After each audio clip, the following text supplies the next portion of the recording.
सोनामुखी, हरड़, मुलेठी जैसी अनेक जड़ी बूटियां और हजारों वर्षों का प्राचीन आयुर्वेदिक ज्ञान इस एक बोतल में समाया हुआ है। कायम टैबलेट, आपकी खुशियों का साथी। तेहरान की सड़कों पर गूंज रही है बगावत। सवाल सिर्फ ईरान का नहीं, पूरी दुनिया की सियासत का है। नमस्कार, मैं हूं दीपिका पांडे और इस वक्त हमारी सबसे बड़ी खबर ईरान से है, जहां आग सिर्फ सड़कों पर नहीं, सिस्टम के भीतर भी सुलग रही है। पिछले एक हफ्ते से ज्यादा समय से ईरान हिंसा की गिरफ्त में है। 35 मौतें, 1200 से ज्यादा गिरफ्तारियां, 27 राज्यों तक फैला विरोध और हालात ऐसे कि काबू से बाहर होते हुए दिखाई दे रहे हैं। अमेरिकी राष्ट्रपति डोनाल्ड ट्रंप की धमकी ने इस आग में कूटनीति का पेट्रोल डाल दिया है। सवाल बड़ा है, क्या ईरान में बदलाव की आहट है या एक और जंग की तैयारी?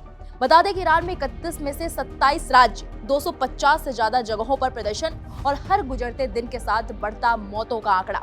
अमेरिकी मानवाधिकार एजेंसी के मुताबिक हिंसा में 29 प्रदर्शनकारी, 4 बच्चे और 2 सुरक्षाकर्मी मारे जा चुके हैं। सैकड़ों घायल हैं। सरकार ने 1200 से ज्यादा लोगों को हिरासत में ले लिया है, लेकिन सड़कों की आवाज थमी नहीं। इस उबाल की चिंगारी बनी 22 साल की महसा अमीनी। पुलिस हिरासत में मौत और फिर पूरे देश में गुस्सा फूट पड़ा। हिजाब नियमों के खिलाफ महिलाओं की गिरफ्तारी ने आग में घी डालने का काम किया। 2022 के बाद पहली बार ईरान इतने बड़े जन आंदोलन का गवाह बन रहा है। तेहरान हो या इस्फहान, मशहद हो या शिराज, हर शहर में एक ही नारा, एक ही मांग, डेथ टू खामेनेई। प्रदर्शनकारियों का आरोप है, महंगाई, बेरोजगारी और गिरती अर्थव्यवस्था ने आम जिंदगी तोड़ दी है। दिसंबर में ईरान की मुद्रा ऑल टाइम लो पर पहुंची। महंगाई बेलगाम है। तेल संपन्न देश में आम आदमी 2 वक्त की रोटी के लिए जूझ रहा है।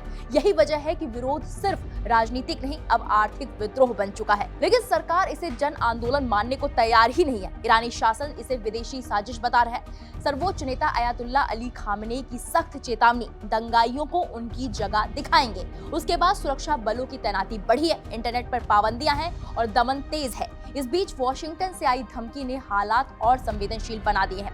अमेरिकी राष्ट्रपति डोनाल्ड ट्रंप का कहना है कि शांतिपूर्ण प्रदर्शनकारियों को मारा जा रहा है, हम उनके बचाव के लिए आएंगे। लेकिन कैसे? बातचीत या बमबारी? वेनेजुएला पर अमेरिकी कार्रवाई के बाद मिडिल ईस्ट में आशंकाएं और भी गहरी हो गई हैं। बता दें कि ईरान इजराइल के बीच 12 दिन के युद्ध और तेहरान पर अमेरिकी एयर स्ट्राइक की यादें अभी ताजा हैं। ऐसे में एक चिंगारी पूरे इलाके को युद्ध के मुहाने पर ला सकती है। तो तस्वीर साफ है, ईरान अंदर से उबल रहा है, बाहर से दबाव बढ़ रहा है, जनता सड़कों पर है, सरकार सख्त है और अमेरिका के इरादों पर सस्पेंस कायम है। ये सिर्फ विरोध नहीं, ये एक सिस्टम से टकराव है। अब सवाल यही है, क्या ईरान बदलाव की दहलीज पर है या दुनिया एक और बड़े टकराव की ओर बढ़ रही है? क्योंकि जिस तरह से ईरान में खामेनेई की सेना का जुल्म ईरान की सड़कों पर बढ़ा है और वहां के लोगों का गुस्सा कम होता हुआ नहीं दिखाई दे रहा है, ऐसे हालात में ये सवाल उठना तय है। फिलहाल इस पर आपकी क्या राय है, हमें कमेंट बॉक्स में जाकर जरूर बताइए।